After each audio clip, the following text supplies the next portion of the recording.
Nós vamos abrir as Escrituras em Romanos 10 e hoje vamos terminar a exposição desse capítulo.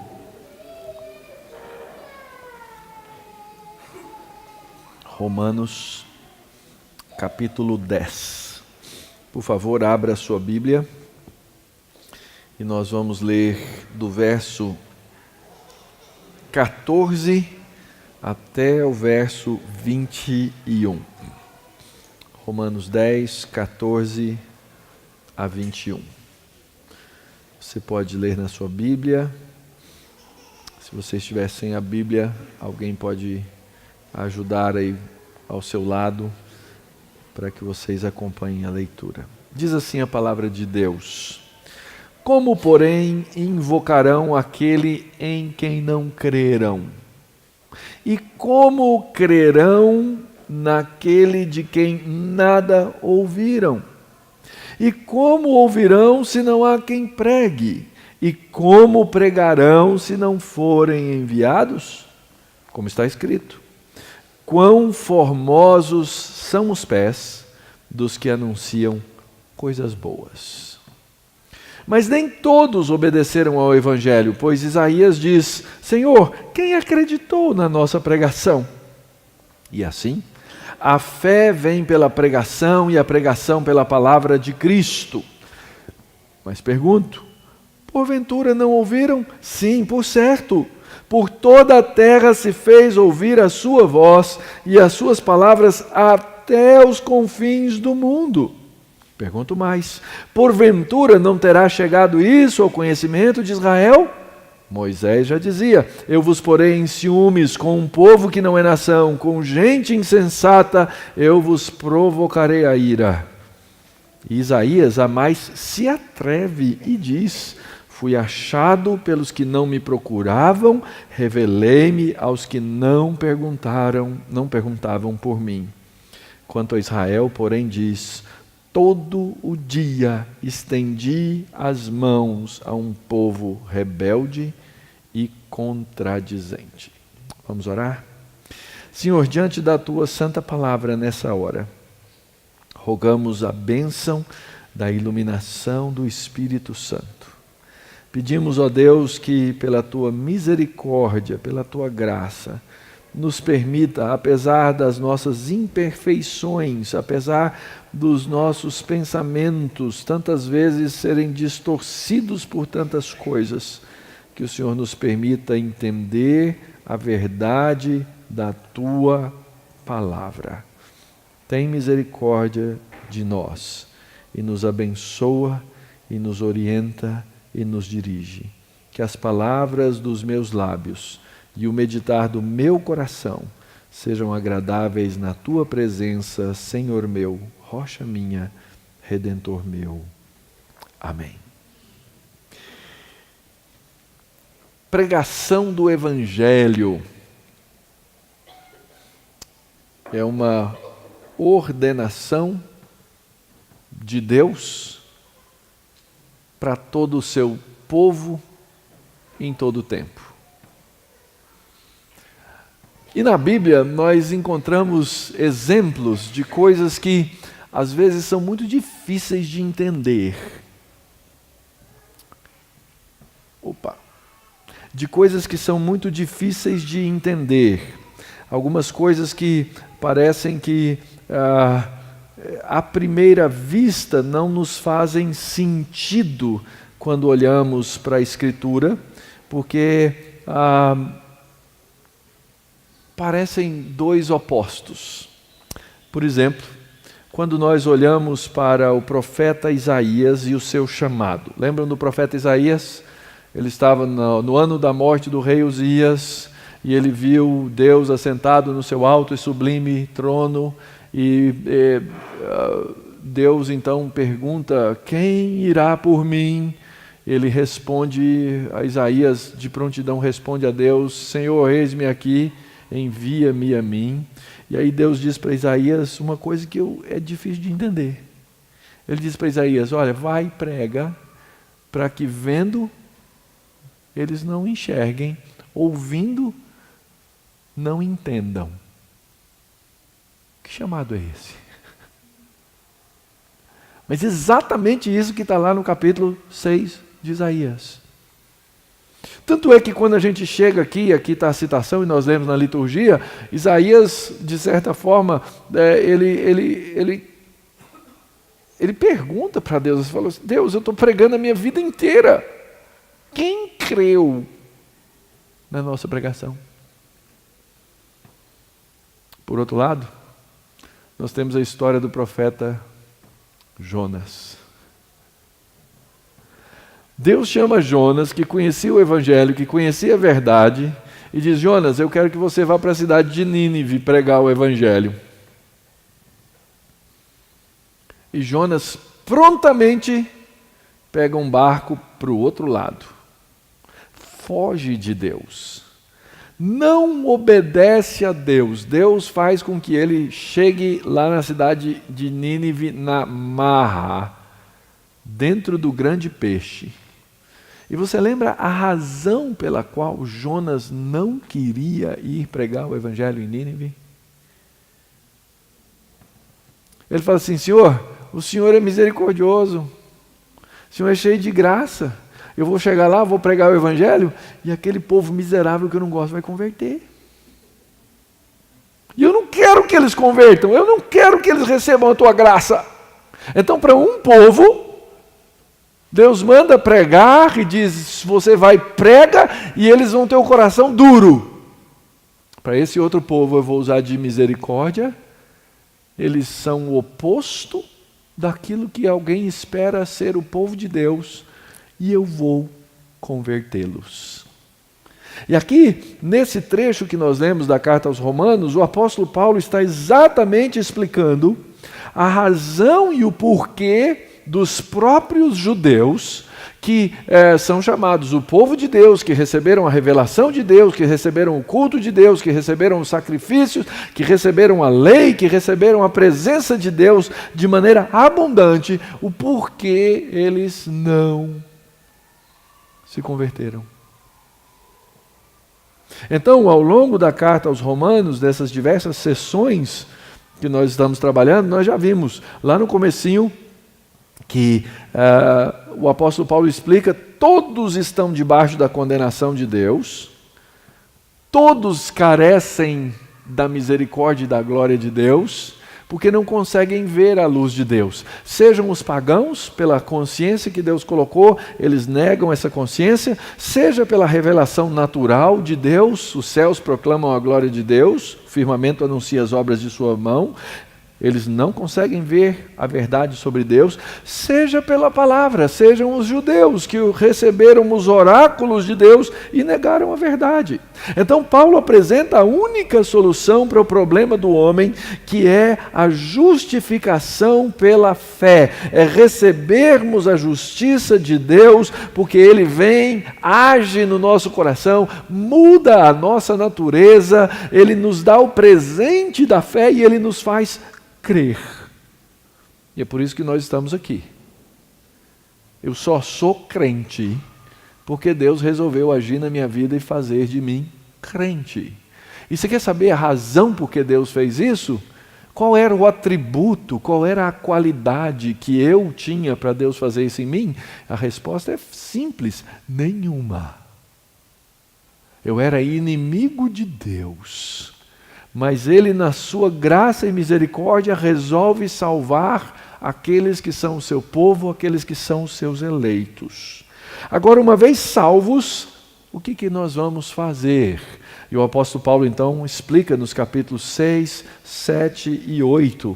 Uma vez que nós fomos justificados, como é que agora vivemos diante de Deus? No capítulo 6 ele nos ensina que somos livres do pecado pela graça de Deus. Nós éramos escravos e agora não somos mais. No capítulo 7 ele ensina que nós éramos escravos da lei e agora não somos mais. E agora no capítulo 8 ele diz que orientados, habitados, nós podemos viver segundo o Espírito, como filhos e herdeiros de Deus, em todas as situações, até mesmo no sofrimento, porque o sofrimento é parte da vida cristã.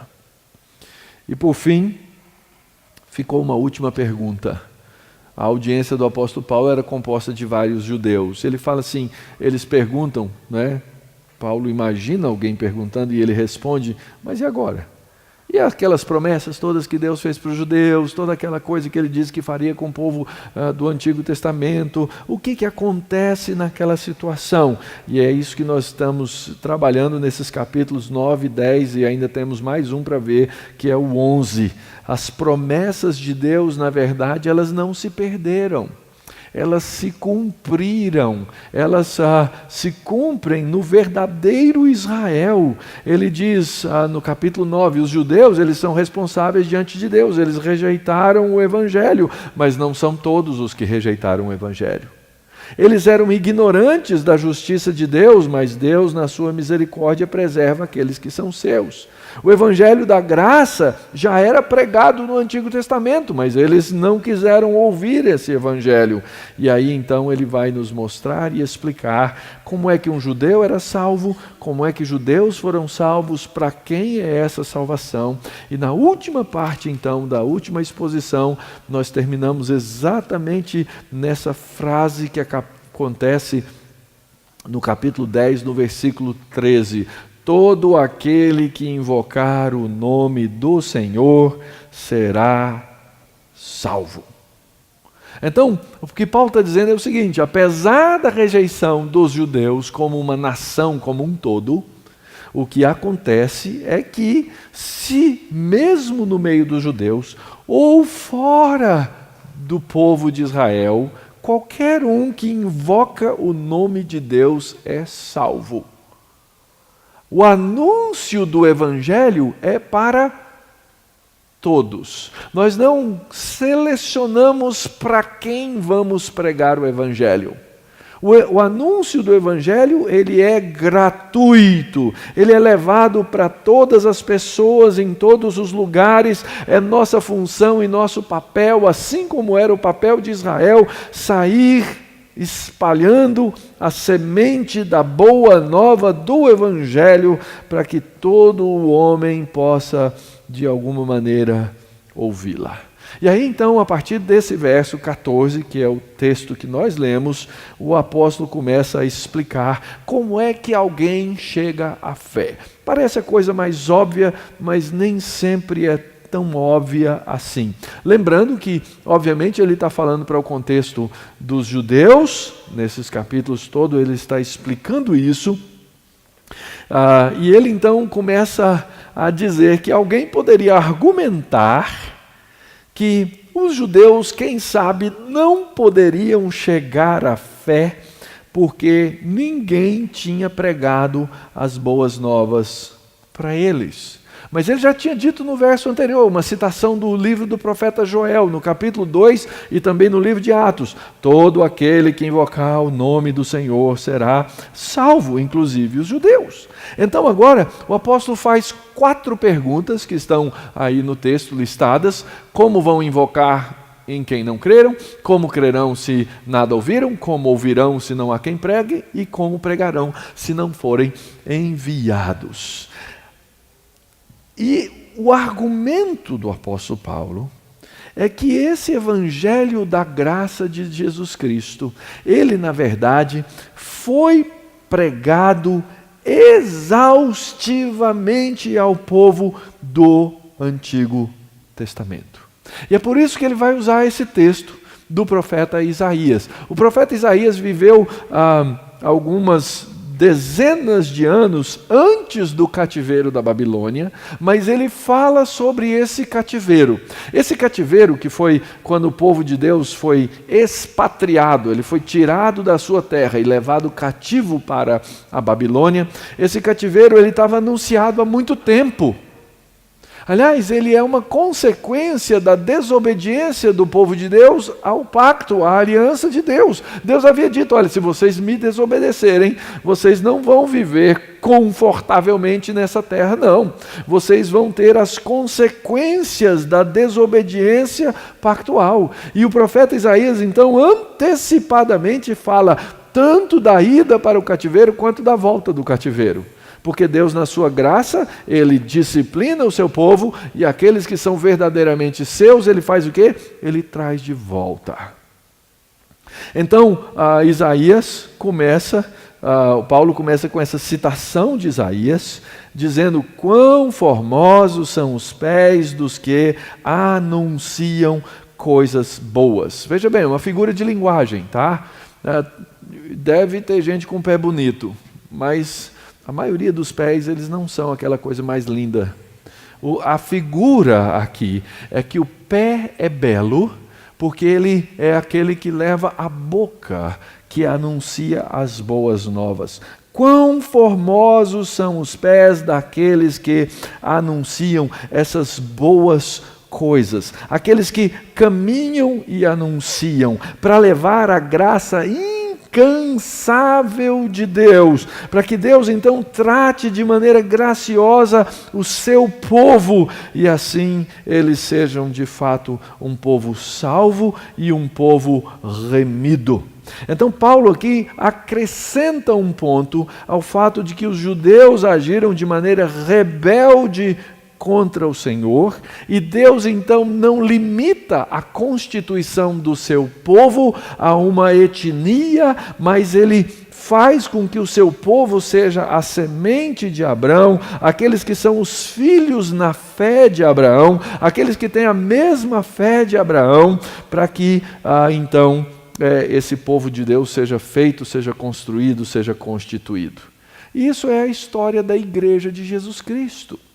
Eu já falei para vocês, a maioria de nós aqui não tem sangue judeu, mas ainda assim nós somos os filhos na fé de Abraão. Por quê? Porque a nossa fé, ela foi recebida de presente e nós cremos, e da mesma maneira como Abraão creu, isso nos foi imputado para a justiça. Nós fomos justificados nesse evangelho de Cristo e Deus fez assim de nós todos, a sua igreja, o seu povo.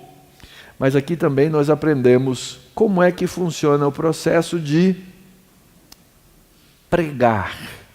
Porque o apóstolo Paulo quer deixar muito claro que o povo do Antigo Testamento, que os judeus do Antigo Testamento, eles ouviram o Evangelho. Então ele coloca essa sequência. Se você olhar aqui na primeira coluna, a sequência é como invocarão, como crerão, como ouvirão, como pregarão, como se não for enviado. Se você inverter, como é que funciona então? Primeiro, alguém precisa ser enviado.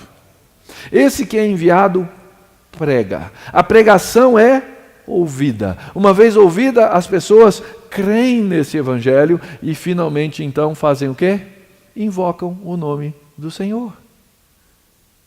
Está aqui uma lição simples de evangelismo, meus irmãos. Nós fomos chamados para praticar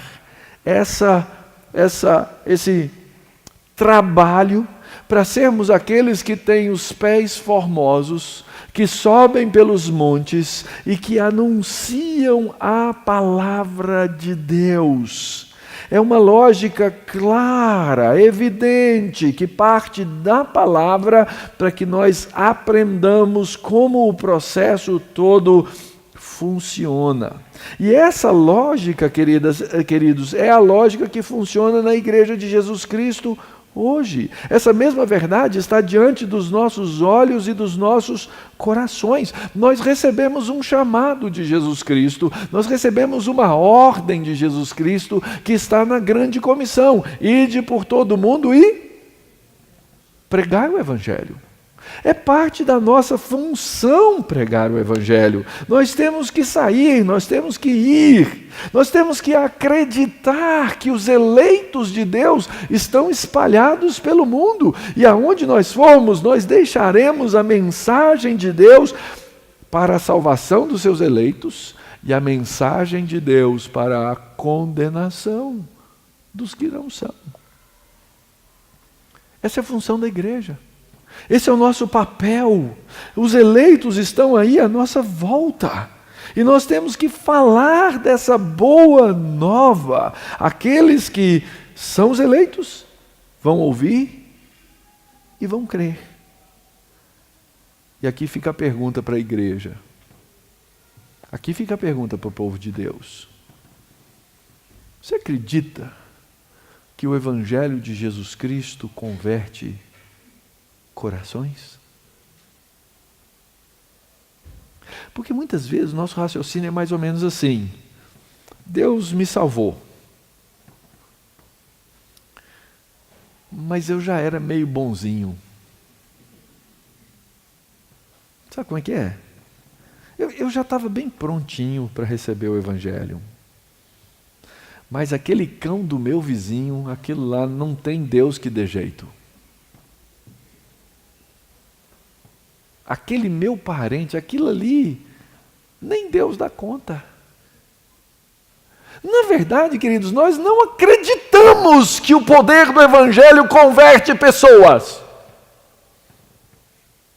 Nós acabamos achando que nós somos meio bonzinhos, que nós temos assim já uma inclinação nata para receber o Evangelho, então Deus foi lá e completou uma obra, mas tem uns aí que nem Deus dá conta. E quando a gente tem esse raciocínio torto, esse raciocínio distorcido, o que isso faz? Em primeiro lugar, nós temos uma teologia errada, nós temos uma noção errada da pregação, e aí o que acontece? Nós paramos de pregar. Nós temos uma teologia tão errada que a gente olha para o outro e diz assim: esse aí não merece o Evangelho. Eu acredito que é por isso que muitas vezes nós não evangelizamos.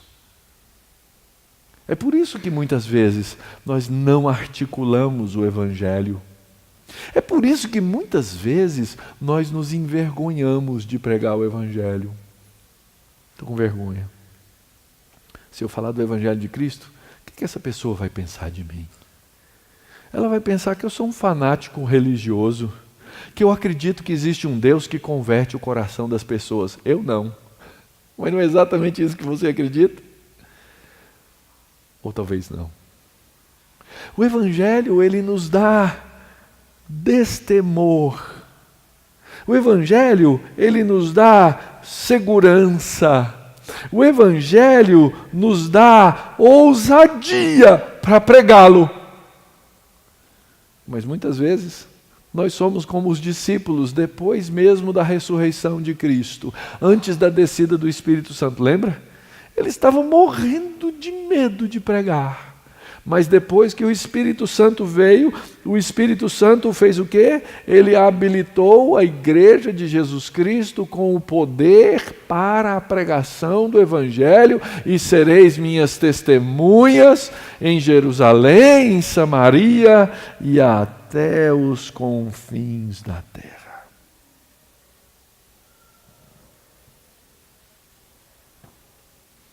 Nós temos diante de nós a solene tarefa de anunciar o Evangelho da salvação em Jesus Cristo.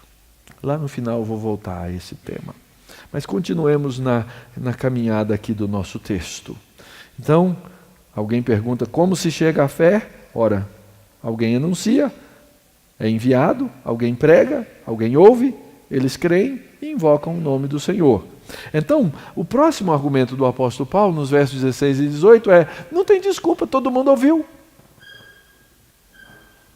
Todos ouviram. Aliás, ele usa de novo, ele usa o argumento do profeta Isaías, quando Isaías pergunta: Senhor, quem acreditou na nossa pregação? Significando: Senhor, eu preguei, eu falei da salvação, mas eles não ouviram.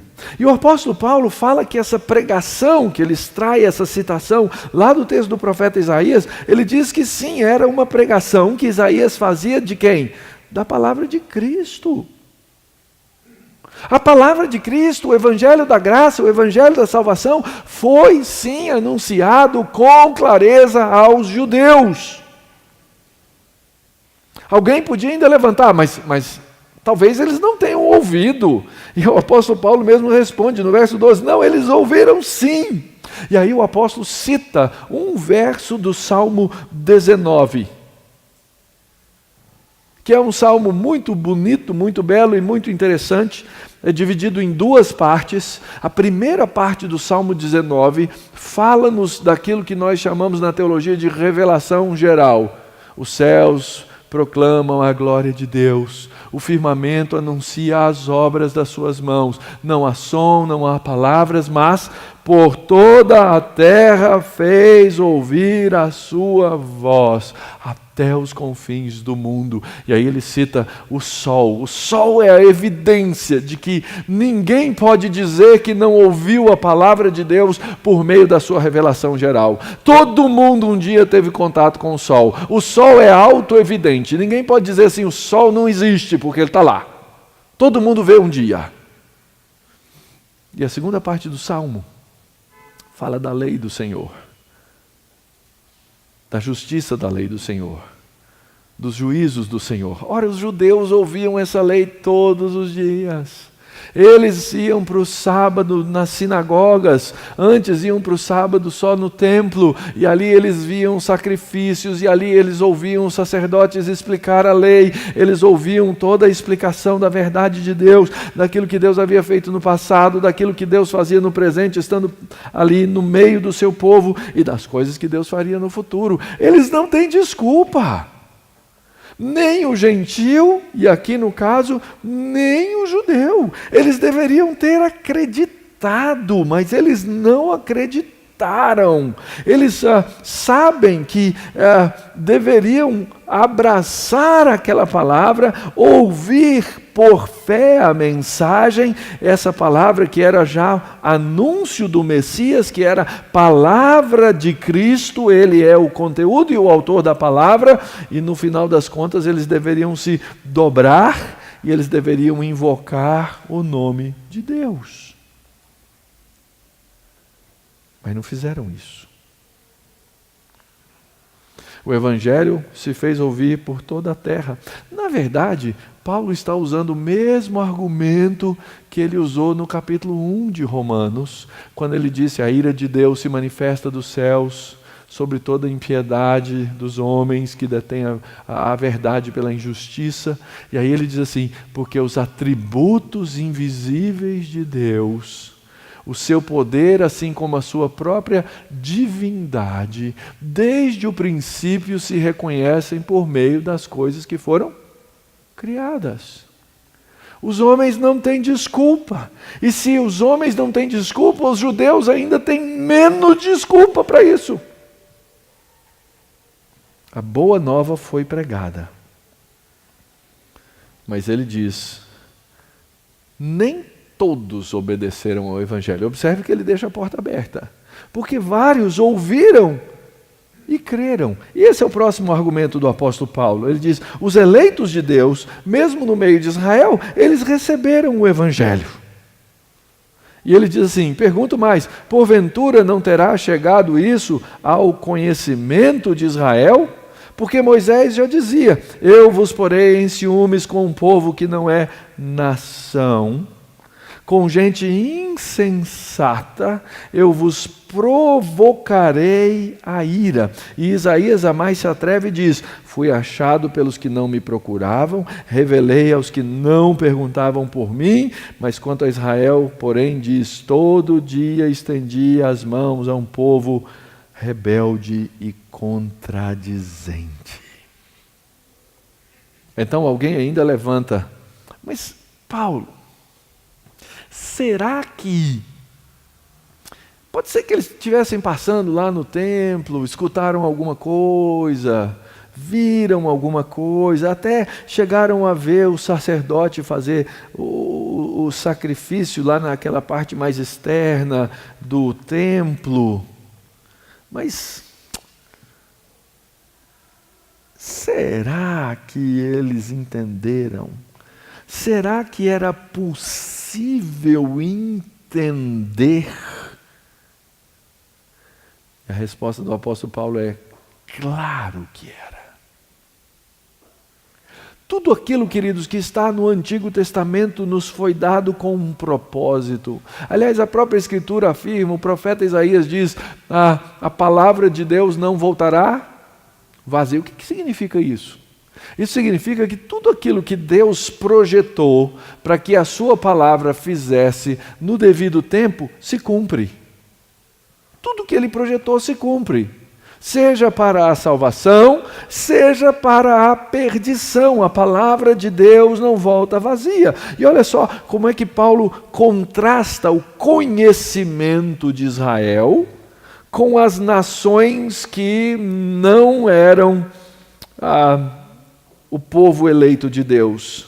Ele diz assim: eu vou pôr em ciúmes com um povo que não é nação, com gente insensata. O contraste aí é entre o conhecimento de Israel. Israel conhecia, Israel ouviu a palavra, Israel teve o evangelho articulado diante de si, e agora gente que era insensato. O oposto de conhecimento aí é insensato. Então ele está dizendo que, na verdade, Israel, apesar de ter o conhecimento, o que é que eles falaram, o que é que eles fizeram? Eles agiram com a insensatez de outros povos. Eles negaram o evangelho. E por isso eles são responsáveis pela sua própria perdição. Aliás, eu comecei com o exemplo de Jonas e dos ninivitas, exatamente como é que Deus coloca ciúmes com um povo que não é nação, com gente insensata, Deus provoca a ira. Foi isso que aconteceu com Jonas. Ele dizia assim: eu não quero que o Senhor salve esse povo. Eu sei que o Senhor é bom, eu sei que o Senhor salva, mas eu não quero. E eles viviam então de um nacionalismo. Eles passaram a crer nas suas instituições, eles passaram a crer no templo, eles passaram a crer nas suas coisas, eles passaram a crer no seu governo, como se aquelas coisas fossem a sua redenção, como se aquelas coisas fossem o seu redentor. E é por isso que eles rejeitaram a Deus. Eles tinham uma mística em torno do templo que era muito forte. Então eles olhavam para o templo em Jerusalém, aquela magnífica construção, e Deus havia dito: olha, faça um templo para mim e eu vou morar no meio de vocês. E eles tinham o seguinte adágio, o seguinte provérbio: enquanto existir o templo, vai existir Jerusalém. Enquanto existir Jerusalém, vai existir Israel. Nós estamos salvos, porque Deus não vai destruir a própria casa dele. Era essa a ideia deles. Eles achavam que Deus, de fato, habitava num templo feito por mãos humanas. Eles nem lembravam da própria história. O orgulho deles era tão grande que eles eram cegos para a história. Eles eram cegos para o fato, em primeiro lugar, de que aquele templo já havia sido destruído no passado, ainda que Deus tivesse trazido o povo para reconstruir, e que agora, no Novo Testamento, eles estavam debaixo do jugo do Império Romano. Eles diziam assim: nós somos um povo livre. Mas eles não eram livres coisas nenhuma. O Senhor Jesus, quando contrasta isso, ele vai dizer para eles o quê? Vocês acham que vocês são livres porque vocês são do sangue de Abraão? Vou dizer para vocês, vocês são filhos de um outro. Vocês não são filhos de Deus. Vocês negam a verdade de Deus. Vocês amam o pai da mentira. O pai da mentira é o vosso pai.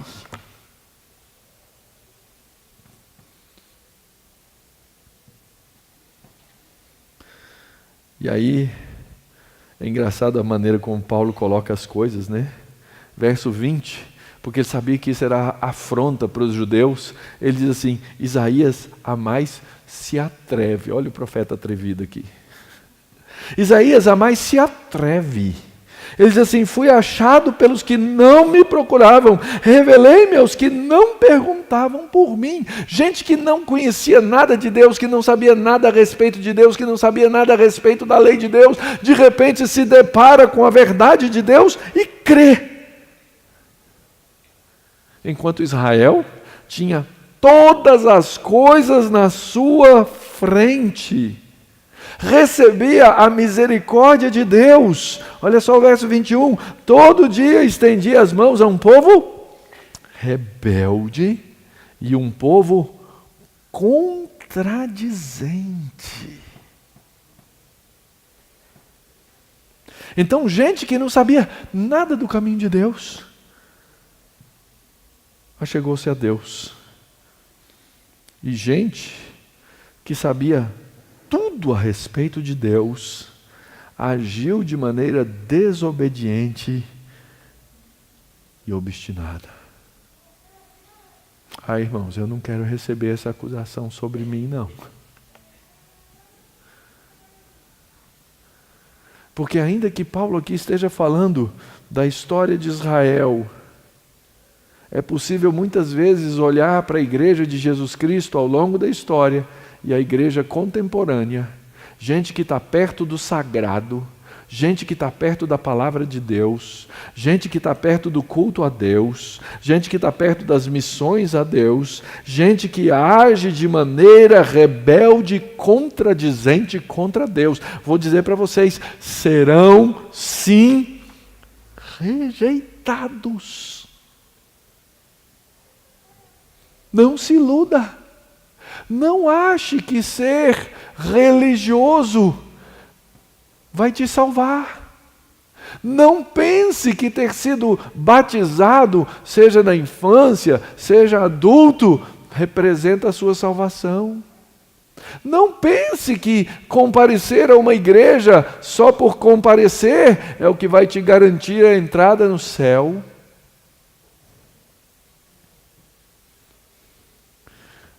Quando nós morávamos na África, a igreja que a gente frequentava lá, e essas coisas acontecem, loucura no meio do povo de Deus. Quando a gente morava lá, a igreja estava baixa de arrecadação, e aí entregaram para uma pessoa muito capaz, muito experiente na área de marketing para ajudar a aumentar a arrecadação da igreja. Sabe o que eles fizeram? Ideia, cuidado, pessoal do marketing, tá?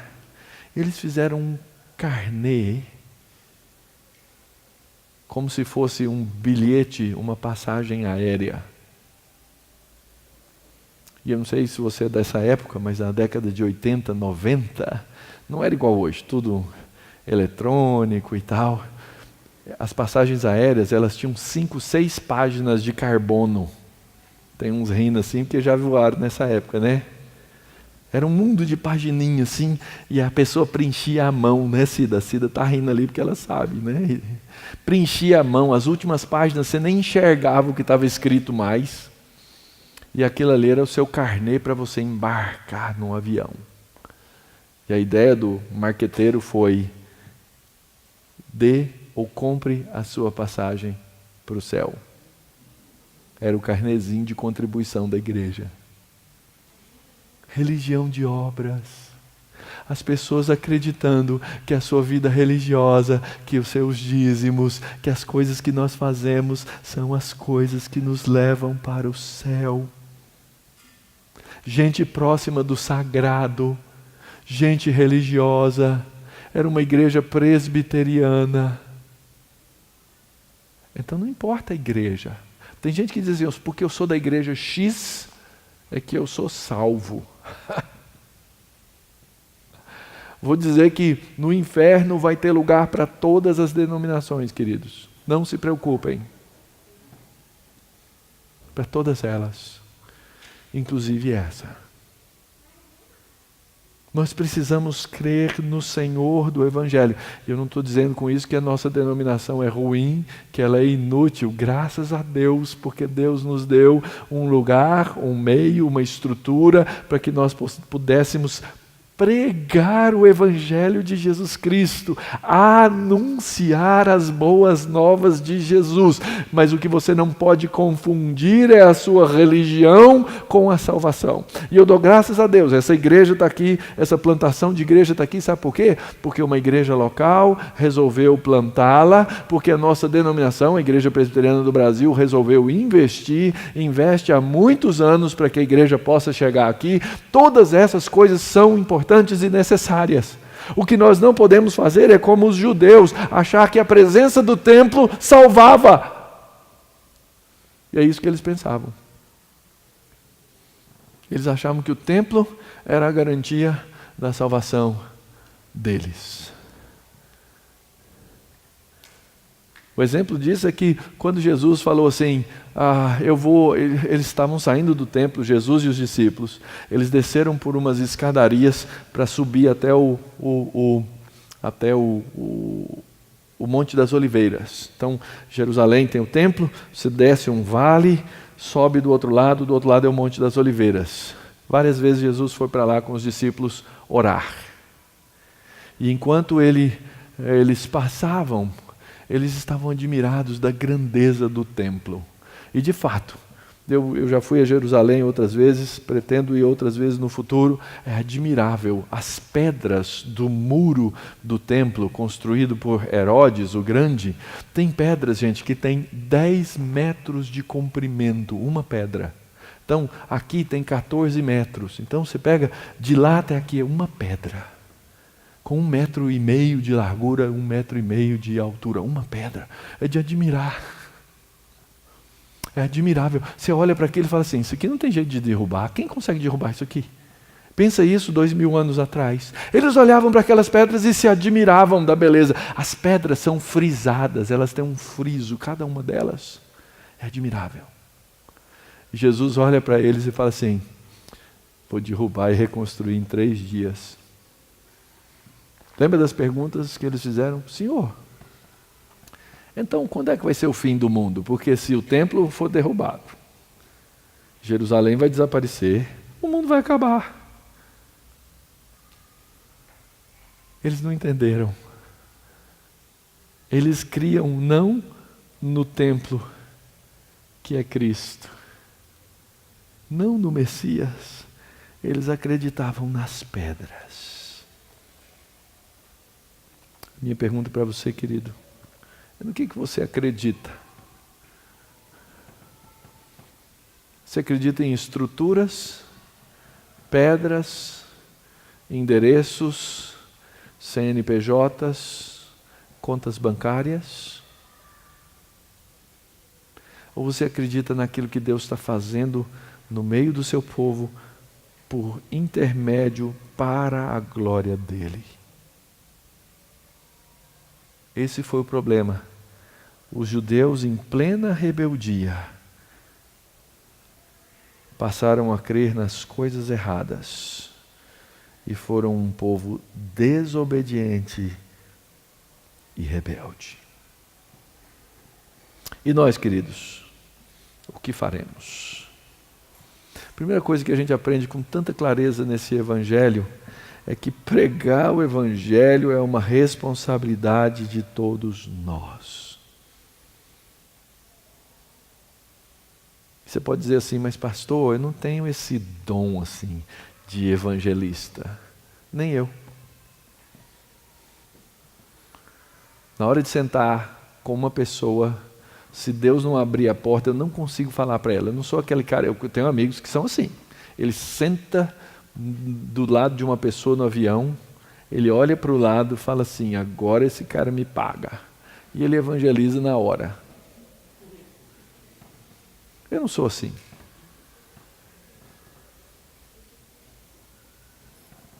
Talvez você seja evangelista. Aliás, a Escritura diz que tem aqueles que têm o dom de evangelista. Graças a Deus, porque a igreja precisa ter todos os dons representados nela. Você fala assim, então como é que eu vou pregar, pastor? Ah, querido, tem muito jeito de pregar o evangelho. Sim, essa articulação objetiva de mostrar para uma pessoa que Jesus é o Salvador faz parte do nosso trabalho e você precisa de alguma maneira fazer. Mas você pode pregar o evangelho sendo pé, você pode pregar o evangelho com os joelhos no chão, você pode pregar o evangelho com as suas mãos e você deve pregar o evangelho com a sua mente.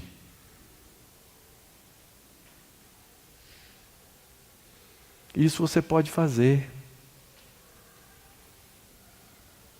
Você tem que fazer.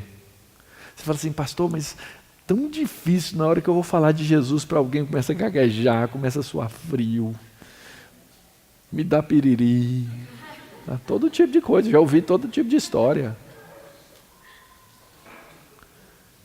Não tem problema. Tem irmãos que você pode abraçar e dizer assim, irmão, vamos comigo. Vai de gangue pregar o evangelho. Vá com os outros pregar o evangelho. Se ajunte para pregar o evangelho. Gente, traga pessoas à sua igreja para ouvirem o Evangelho. Eu fiz um compromisso com Deus, de que as pessoas iam chegar aqui, domingo após domingo, e elas iam ouvir o Evangelho da minha boca.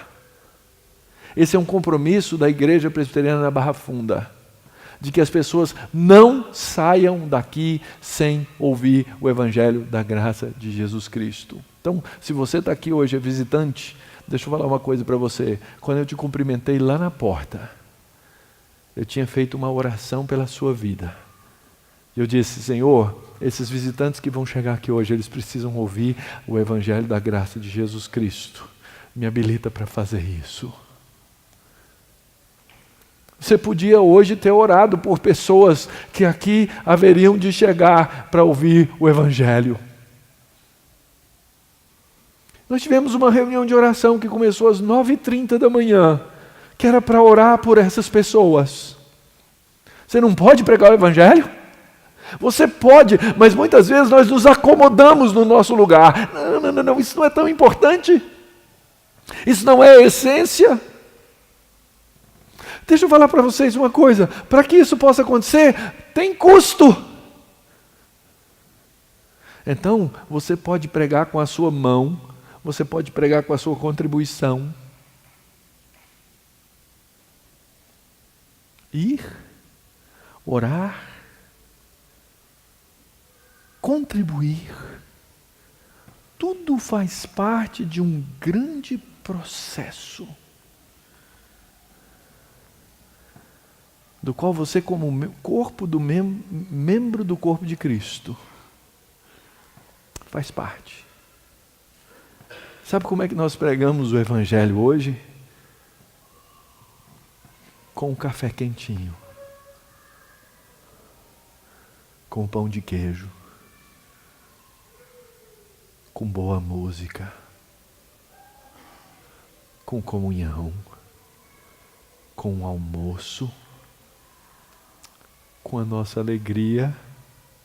Tudo faz parte, queridos. Isso nos habilita e nos permite articular o Evangelho da graça de Cristo. Fazer visível o amor que nós temos um pelos outros, a fim de que aqueles que são de fora vejam e digam assim: eu queria um negócio desse para a minha vida. Um amor que nos faz ser um em Cristo Jesus. Então, há muitas maneiras de você pregar o Evangelho. E pregar o Evangelho, evangelizar, é essencial. Sabe por quê? Porque, segundo as Escrituras, ninguém será salvo sem o Evangelho. Não invente desculpa para ninguém. Não, esse aí já ouviu, deixa para lá. Esse aí já é tão bom que se Deus não salvou, Ele vai salvar de qualquer jeito. E esse aí é tão ruim que nem Deus dá jeito. Isso é incredulidade, irmãos. Isso é falta de fé. Isso é falta de escritura. Observe, é necessário, existe a necessidade de que nós tenhamos o desejo de pregar, de falar, de articular. Nós temos que nos preparar com a mente para persuadir as pessoas. E nós precisamos pregar o Evangelho puro e simples, que é Jesus Cristo. Gente, que privilégio poder ser parte disso que Deus está fazendo. É tão bonito. Poder fazer aquilo que Deus quer que eu faça. E por último, quem sabe hoje é o dia que Deus está falando para o seu coração e dizendo: venha para Cristo, porque Ele é o único caminho da salvação. E cada vez que você diz não, Deus te encontra rebelde. Não seja encontrado rebelde. Dobre o seu coração a Cristo. Dobre o seu coração diante de Jesus.